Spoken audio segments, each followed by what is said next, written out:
Bayangkan sebuah dunia di mana para dewa tidaklah tak tersentuh, di mana ambisi dan pengkhianatan bisa memicu perang yang sanggup mengguncang langit dan bumi. Itulah alam mitologi Yunani, sebuah tempat di mana setiap kisah menyimpan rahasia, pertempuran epik, dan takdir yang selamanya mengubah jalannya umat manusia. Semuanya dimulai dari kaos. Apa itu kaos? Bukan kayak rumah kamu berantakan abis pesta, walau rasanya mirip kekacauan total.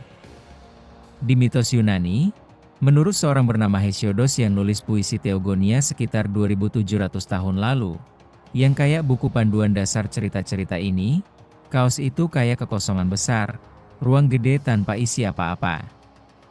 Anggap aja alam semesta lagi mati lampu, tanpa bentuk, tanpa waktu atau arah. Kayak kamar raksasa gelap tanpa furnitur atau dinding, cuma kosong. Dan dari situ, tanpa penjelasan lengkap, mulai keluar hal-hal pertama. Kayak alam semesta bilang tiba-tiba, udah bosan kosong, ayo isi sesuatu. Desain sekarang, ada ide kayak Big Bang yang kedengeran agak mirip, dengan awal yang kacau balau. Yang pertama keluar dari kaos adalah Gaia, atau Heia, yang bumi. Gaia kayak ibu segalanya, yang wakilin tanah yang kita injak, gunung, sungai, dan semua yang tumbuh. Bayangkan dia tante gede dan kuat yang selalu ada makanan di rumah dan peluk kamu. Tapi kalau diganggu, dia kasih getaran keras, kayak gempa di cerita. Dia dasar dari semua yang datang kemudian. Tanpa Gaia, nggak ada yang kokoh buat taruh sisanya. Orang yang jaga lingkungan sekarang sering sebut Gaia buat bumi kayak makhluk hidup, dan itu asalnya dari sini. Hampir bareng muncul Tartaros, tempat super gelap dan dalam di bawah bumi. Biar gampang ngerti, Tartaros kayak versi Yunani dari neraka campur lubang hitam abadi. Bukan persis neraka dengan api seperti di film, tapi lebih sumur dingin tanpa akhir di mana masukin orang jahat atau monster buat dihukum. Begitu dalamnya, kalau lempar barang berat dari atas, butuh 9 hari sampai bawah, kata cerita. Tartaros bagian dari yang disebut dunia bawah, tempat di bawah yang labirin dan gelap penuh lorong dan zona beda-beda. Misalnya, ada ladang aspodel, yang kayak kampung abu-abu dan membosankan di mana jiwa orang biasa pergi. Nggak terlalu baik atau buruk, cuma keluyuran tanpa banyak kegiatan. Terus ada ladang Elysium, yang lebih asyik, kayak taman abadi dengan matahari, musik, dan senang-senang buat pahlawan dan orang baik, mirip surga tapi di dunia bawah. Jangan lupa Rebos, yang kayak tirai kegelapan yang pisahin dunia hidup dari mati. Di game seperti God of War, mereka pakai Tartaros sebagai ide buat level penuh rantai, bayangan, dan tantangan, biar kamu kebayang betapa seremnya. Di masa awal penciptaan ini, dunia bawah udah punya sungai yang bawa jiwa, kayak STX, sungai hitam dan berawa yang jadi batas antara hidup dan mati. Jiwa orang mati nyebrang naik perahu sama orang namanya Charon, kakek Judes dengan mata berapi yang dayung. Tapi cuma kalau bayar pakai koin kecil yang diletak di mulut pas dikubur. Kalau nggak bayar, keluyuran di pinggir 100 tahun, kayak hantu kesasar. STX penting banget sampai dewa sumpah atas namanya. Dan kalau mandi di situ, jadi hampir kebal, kayak yang dialami Achilles nanti. Ada sungai lain juga. Acheron buat sakit hati, Koktos buat tangisan, Piriplegethon yang kayak sungai api, dan Lethe yang bikin lupa segalanya kalau diminum. Semua ini bikin dunia bawah kayak peta bawah tanah gede. Dengan Tartaros di dasar buat hukuman terburuk, ladang Elysium lebih atas buat hadiah, dan sungai-sungai ini kayak jalan atau tembok yang arahin jiwa. Dari kaos juga keluar Eros, yang kayak hasrat atau cinta yang gerakin semuanya. Bukan cupid kecil dengan panah di Valentine. Ini kekuatan besar, kayak yang bikin barang nempel dan ciptain hidup baru. Dia lem alam semesta, tanpa dia nggak ada yang nyatu. Nanti, Orang kayak Platon bicara Eros sebagai dorongan buat cari hal indah atau ilmu, tapi di sini cuma impuls dasar buat mulai. Lalu muncul Erebos, kegelapan total, kayak selimut hitam yang nutup bagian dunia bawah. Dia baik tempat maupun hal hidup, dan bareng NYX, yang malam, bikin elemen gelap lagi. NYX dewi misterius yang tinggal di gua bawah, dan dewa lain pun agak hormat atau takut sama dia. Dia ibu hal-hal kayak tidur dan kematian. Bayangkan dia malam dalam yang kasih sedikit merinding tapi juga istirahat. Gaia nggak lama sendirian. Muncul Uranus, langit, kayak tutup berbintang yang nutup seluruh bumi. Uranus pasangan Gaia, dan bareng bikin hujan dan tumbuh hal-hal, kayak langit siram tanah. Tapi Uranus tipe pengendali dan cemburu di cerita. Dari mereka lahir banyak anak, Titan yang kayak raksasa kuat, dan lain yang aneh kayak Cyclops dan Hecatoncheires. Bicara Titan, soalnya mereka karakter kunci. Ada 12 utama, masing-masing punya peran, kayak kekuatan alam. Kita satu-satu biar nggak lupa. Pertama, Okeanos, yang kayak sungai raksasa keliling dunia, tipe sabuk air.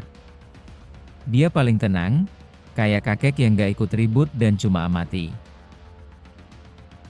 Pasangannya Tethys, dewi laut yang kasih hidup, dan bareng punya banyak anak yang sungai dan nimfa air.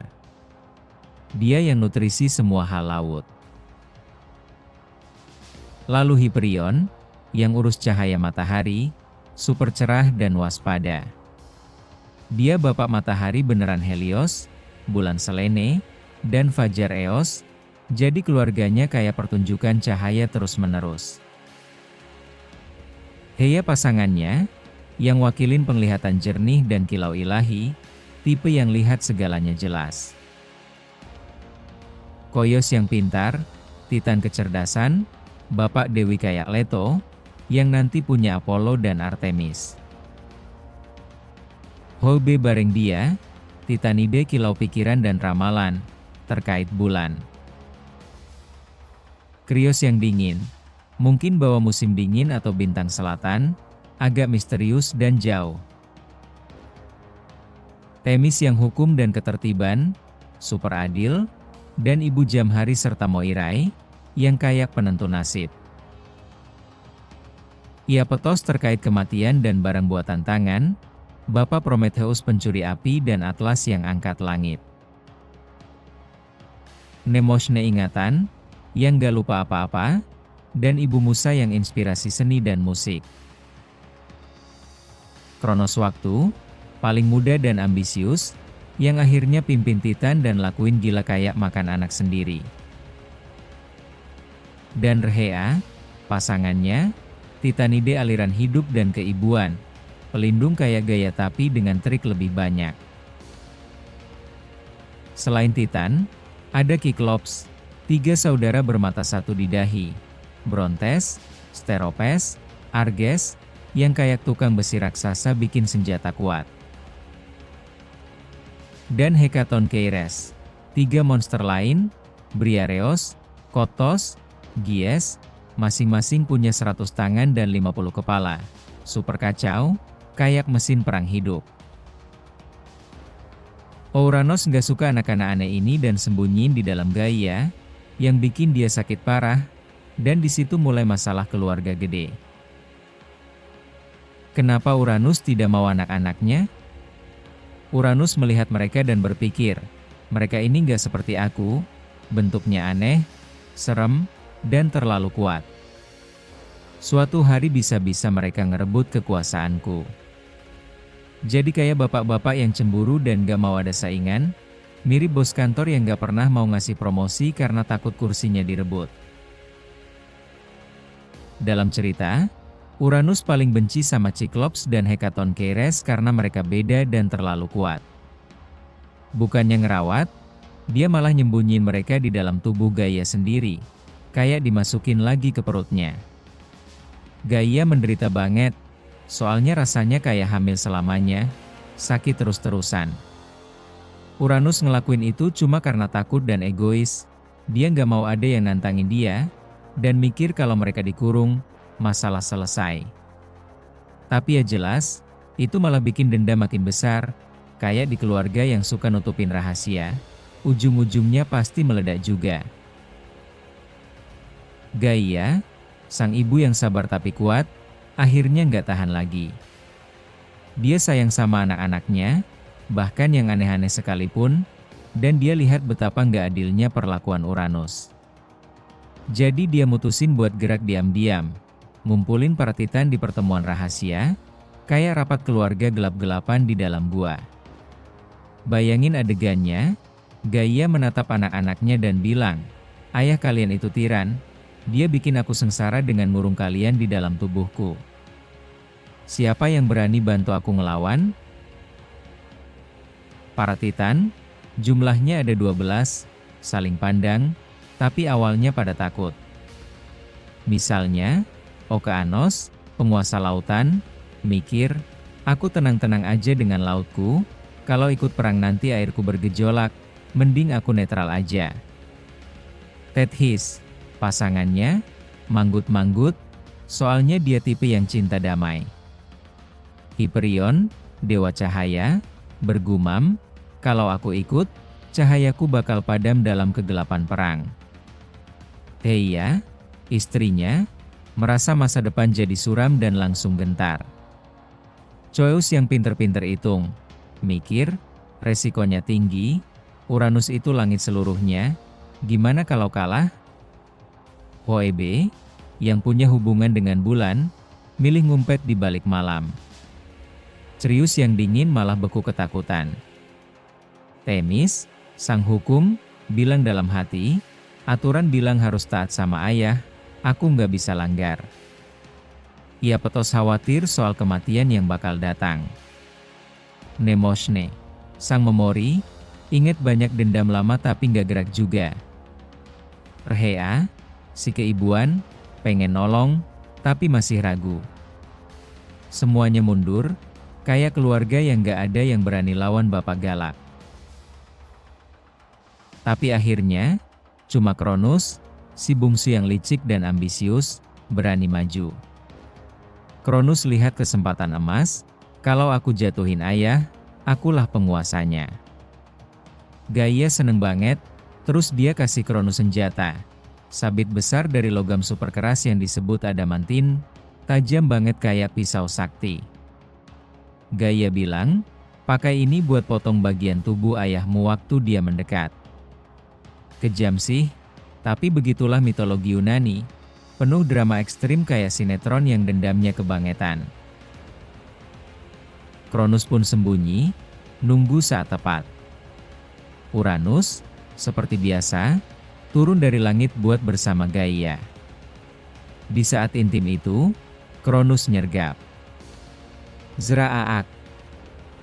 Dia tebas alat kelamin Uranus dan lempar ke laut. Uranus jerit kesakitan, sambil ngutuk Kronos dan ngeramal, "Suatu hari, kamu juga bakal ditumbangkan anak-anakmu sendiri." Kayak siklus dendam keluarga yang gak ada habisnya. Dari darah yang muncrat ke bumi lahirlah makhluk baru, Erinyes, roh-roh pembalas dendam yang kayak polisi karma, para raksasa, pejuang kolosal yang nanti bikin masalah, dan Meliae, nimfa pohon es yang jadi penjaga alam. Sementara dari alat Uranus yang jatuh ke laut lahir Aphrodite, Dewi Cinta, keluar dari buih. Ironis banget, dari kekerasan lahir keindahan. Dalam versi Homeros, Aphrodite anak Zeus, tapi versi yang lebih terkenal ya yang ini. Makanya di lukisan Botticelli, dia digambar muncul dari kerang laut, biar kebayang visualnya. Setelah Uranus tumbang, Kronos ambil alih. Dia bebaskan saudara titannya, tapi perhatikan, Cyclops dan Hekatoncheires nggak dibebasin. Kronos juga takut disaingin, jadi dia tetap ngurung mereka. Dia nikah sama saudarinya sendiri, Rhea, hal yang biasa di mitos ini, kayak dinasti kuno yang pengen jaga kekuasaan biar tetap di keluarga.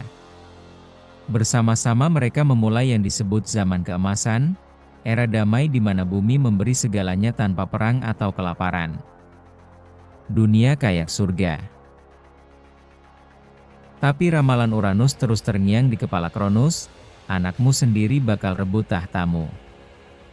Jadi setiap kali Rhea lahiran, Kronos langsung nelen bayinya. Bayangin ngerinya, Rhea melahirkan Hestia, hap. Langsung ditelen. Demeter, lagi-lagi ditelen. Hera, Hades, Poseidon, semua masuk perut Kronos satu persatu. Rhea nangis, tapi Kronos mikir, lebih baik jaga-jaga daripada jatuh nanti. Kayak bos kantor yang paranoid, pecat semua karyawan berbakat biar nggak disaingin. Akhirnya Rhea nggak tahan. Waktu lahir anak terakhir, Zeus, dia akalin Kronos, dia bungkus batu pakai kain, pura-pura itu bayi, dan Kronos langsung telan tanpa sadar. Zeus diselamatkan, disembunyiin di Pulau Kreta, dibesarkan sama para nimfa dan kambing ajaib yang kasih susu sakti. Tapi itu cerita buat bab berikutnya. Untuk sekarang, pemberontakan Kronos menandai jatuhnya Uranus dan dimulainya drama baru yang lebih panas. Zeus, disembunyiin di Kreta, bukan bayi biasa. Dia tumbuh cepat dan jadi kuat berkat susu Amalthea, yang kaya superfood ilahi. Bayangkan Zeus kecil, main di gua pulau, belajar trik dari nimfa yang jaga, kayak Adrasteia dan Ida, yang ajarin dia licik dan berani. Ada prajurit namanya Kuretes yang nari keliling pakai perisai dan tombak, bikin ribut biar Kronos nggak denger tangis bayi, kayak band rock nutup suara. Zeus mikir terus soal balas dendam. Bapak gue makan saudara-saudara, suatu hari gue bikin dia bayar. Gaia, neneknya, yang masih kesel sama Kronos karena nggak bebaskin semua anak monster, kirim pesan rahasia ke Zeus, dorong dia berontak. Kayak Gaia bilang, anak, giliran kamu bersihin rumah keluarga. Zeus gabung sama Metis, dewi pintar urusan kelicikan, yang kayak pacar pertama dan penasihatnya. Bareng, mereka susun rencana. Metis siapin minuman pakai herbal yang bikin muntah, dan samarin kayak nektar enak buat Kronos. Kronos, yang masih paranoid di tahtanya di Gunung Otris, kena jebakan. Dia minum pikir itu bagus, dan tiba-tiba mulai muntah segalanya. Dulu batu yang dimakan ganti Zeus, terus anak-anaknya, Hestia, Demeter, Hera, Hades, dan Poseidon, yang keluar utuh dan dewasa, soalnya dewa abadi. Bayangkan adegan kayak reuni keluarga mendadak tapi dengan muntah ilahi. Saudara-saudara saling pandang dan bilang, saudara, kita hidup. Ayo serang bapak. Masing-masing keluar dengan marah. Hestia, yang rumah tangga, mikir, gue dimakan sebelum nyalain api. Demeter, yang panen, gue yang kasih makan dunia, dia telan gue. Hera, yang pernikahan, ini pengkhianatan total. Hades, yang gelap, di kegelapan perutnya, gue belajar benci. Poseidon, yang laut, gelombang amarah gue bawa ke kemenangan. Zeus gabungin mereka semua, dan dengan Gaia sebagai sekutu, bentuk tim Olimpian, dari Gunung Olimpos. Di sini mulai Titanomachia, perang lawan Titan. Bukan perkelahian cepat, 10 tahun pertempuran brutal, kayak serial musim penuh aksi. Awalnya imbang banget, dengan Titan di Otris lempar batu dan gempa, dan Olimpian balas pakai guntur dan ombak. Kronos, sebagai pemimpin, mikir anak-anak ini gak bakal menang, waktu di pihak gue. Tapi Zeus, licik, turun ke Tartaros dengan bantuan Gaia buat bebaskin Kiklops dan Hekatonkeires yang Kronos tinggalin di kurung.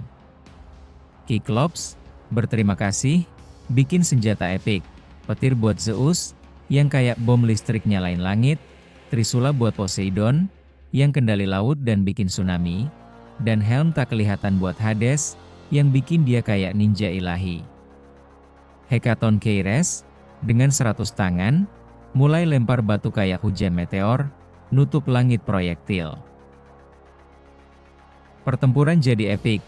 Bayangkan gempa pecah gunung, tsunami banjiri lembah, petir bakar semuanya. Ada perkelahian kecil di dalam yang besar, kayak saat Poseidon dan Okeanos, yang netral tapi istrinya Tethys kirim ombak, duel air di mana laut berputar kayak mesin cuci raksasa. Atau Hyperion coba butain semua pakai cahaya matahari, tapi Hades tak kelihatan serang dari belakang. Kronos pakai kekuatan waktu buat pelanin serangan, tapi Zeus lawan pakai petir cepat. Rhea, ibunya, hianatin Kronos sedikit dengan bantu anak-anak secara rahasia, kirim pesan atau sembunyi suplai. Di versi Orphic Mythos, yang kayak cabang mistis Yunani, perang lebih kosmis, dengan Zeus nyerap kekuatan semua, tapi di klasik Hesiodos, perang fisik 10 tahun di mana Olympus bergoyang dan dunia hampir hancur. Akhirnya, Olympian menang, Zeus kalahin Kronos di duel 1 lawan 1, dengan petir yang bikin dia ko. Titan yang kalah dikirim ke Tartaros, dirantai di kegelapan abadi, dijaga Hekatoncheires yang sekarang jadi sipir. Tapi nggak semua. Beberapa kayak Prometheus gabung Zeus dan selamat. Atlas, sebagai hukuman, angkat langit di bahunya selamanya, kayak Gim ilahi eternal. Di versi Romawi, Kronos kabur ke Italia dan jadi Saturnus, bawa pertanian dan zaman emas di sana. Atau di mitos kemudian, beberapa titan kayak Themis dan Mnemosyne tetap bebas soalnya berguna, kayak penasihat. Setelah menang, dewa bagi dunia kayak bagi kue keluarga. Zeus, Poseidon, dan Hades undi atau lempar dadu. Zeus dapat langit dan petir, kayak bos utama. Poseidon laut dan gempa, Hades dunia bawah, kuasai jiwa dan kekayaan di bawah tanah. Bumi tetap netral, buat semua. Dewa lain kayak Hera kawin sama Zeus dan urus pernikahan. Demeter panen, Hestia rumah tangga.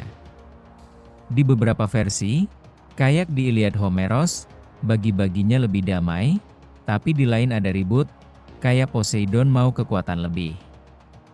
Ini tandain mulai era Olympian, dengan drama lagi kayak Gigantomachia, tapi itu gosip lain.